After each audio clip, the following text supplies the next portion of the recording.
আজি আপোনালোকৰ সন্মুখত মানে দুৰ্ভাগ্যক্ৰমে আপোনালোক অলপ দেৰিকৈ আহিলে। আমাৰ সন্মুখতে এগৰাকী মহিলাৰ স্পট ডেথ।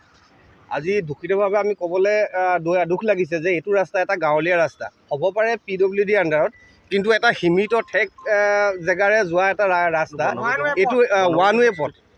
ক'বলৈ PWD যেতিয়া ৰাস্তা বনাবৰ কাৰণে মানুহখিনি আহিছিলে, আমি কৈছিলোঁ আমাৰ নিজৰ অংশৰ মানে মাটিৰ অংশ আমি এৰি থোৱা আছে যে ৰাস্তাটো বহল কৰক। তাৰ উপৰিও ৰাস্তাটো বহল নহ'ল বাৰু, তথাপিতো এই ওৱান ৱে ৰাস্তাটোত ডাম্পাৰৰ যি অটপালি, আজি এইটো নহয়, আজি এইটো ফাৰ্ষ্ট টাইম নহয়, আজি ৩-৪বাৰ।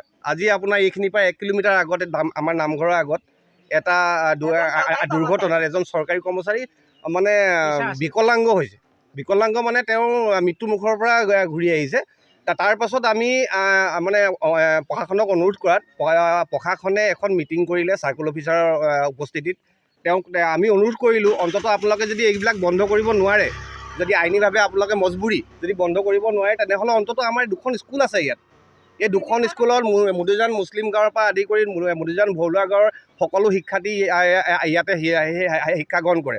ৰাতিপুৱা 8টাৰ পৰা 10টা বজালৈকে এইটো বহুত ট্ৰেফিক থাকে, ষ্টুডেণ্টৰ ট্ৰেফিক থাকে। আমি অনুৰোধ জনাইছিলোঁ যে অন্ততঃ ৰাতিপুৱা সময়ত আৰু ইভিনিং যেতিয়া স্কুল বন্ধ হয়, সেই সময়ত অন্ততঃ এই ডাম্পাৰবিলাক যিবিলাক বেআইনীভাৱে হওক বা আইনীভাৱে হওক, মাটি যিখিনি আমাৰ ব্ৰহ্মপুত্ৰৰ যিখিনি পলস লৈ গৈ পেলাই NSA ফ্লাইঅভাৰ দি আছে বাৰু, যিহে নহওক সেইটো মই ক'বলৈ নাযাওঁ, বেআইনীভাৱে হওক বা আইনীভাৱে হওক, কিন্তু সেই আমি অনুৰোধ জনাইছিলোঁ যে এইখিনি সময়ৰ কাৰণে এই ডাম্পাৰখিনি বন্ধ কৰিব লাগে। সেইটো মিটিং অনুষ্ঠিত হ'ল, মানে হেৰি কৰা হ'ল, মিটিঙত ডিচিশ্যন লোৱা হ'ল যে এই সময়ত বন্ধ থাকিব। কিন্তু এই বন্ধ থকা সময়খিনি এটা নিৰ্দিষ্ট পিৰিয়ডলৈকে সীমাবদ্ধ। এসপ্তাহ, 10 দিন, এমাহলৈকে সীমাবদ্ধ থাকে।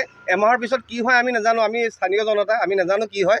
তাৰপিছত আকৌ সেই ডাম্পাৰৰ অটপালি, আজি একেই ডাম্পাৰৰ অটপালিত আজি ডাম্পাৰৰ খুন্দাত এগৰাকী মহিলা ইয়াতে স্পট ডেথ হৈছে।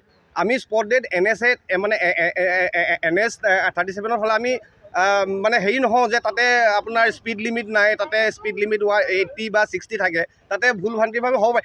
এইটো ৰাস্তাত য'ত 20 কিলোমিটাৰ স্পীড লিমিট দিব লাগে, বেছি 30 বা 40 কিলোমিটাৰ, ইয়াতে 60 কিলোমিটাৰ 50 কিলোমিটাৰ স্পীডত ডাম্পাৰবিলাক হেৰি যোৱা কৰে। আমি দেখোঁ 2খন ডাম্পাৰৰ মাজত কম্পিটিশ্যন, মানে ইখন ডাম্পাৰ আগত যাব লাগে, ইখন ডাম্পাৰ আগত যাব লাগে, এক্টিভ আগত মাৰিব লাগে, এক্টিভ পাছত মাৰিব লাগে। সেইটো কাৰণে আজি এই দুৰ্ঘটনাটো ঘটিলে। আমি অনুৰোধ কৰোঁ, প্ৰশাসনৰ কি পলিচি আমি নাজানো, আমি সাধাৰণ জনতা, আমি অনুৰোধ কৰোঁ যে আমি গাড়ী বন্ধ কৰিব নোৱাৰোঁ, প্ৰশাসনে বন্ধ কৰিব নোৱাৰোঁ বুলি তেওঁ কৈছে, কিন্তু আমি নাজানো। আমি প্ৰশাসনক অনুৰোধ কৰিছোঁ যে অন্ততঃ স্কুলৰ সময়খিনি আৰু ইয়াতে এটা নিৰ্দিষ্ট সময় স্পীড লিমিট এটা বান্ধি দিয়ক, যে সকলোকে এজন কৰ্মচাৰী ট্ৰেফিক পুলিচ বা যেনেকুৱা আইনীভাৱে যি সহায় কৰিব পাৰে আমাক, আমি সহায় কৰিবৰ কাৰণে প্ৰশাসনক অনুৰোধ জনাইছোঁ। আৰু 2 নম্বৰ কথা কি, আমাৰ ৰাস্তাটো খুব সীমিত, মানে এইটো যিটো আপোনাৰ ৰাস্তাটো বহল হয়। দুৰ্ঘটনাটো কেইটামান বজাত? দুৰ্ঘটনাটো একজেক্টলি মই আপোনাৰ টাইমটো 2:30, আপোনাৰ এতিয়া 3:20 হৈছে। ঘৰ কোন জেগাত? মানুহগৰাকীৰ ঘৰ দাদা কোন জেগাত?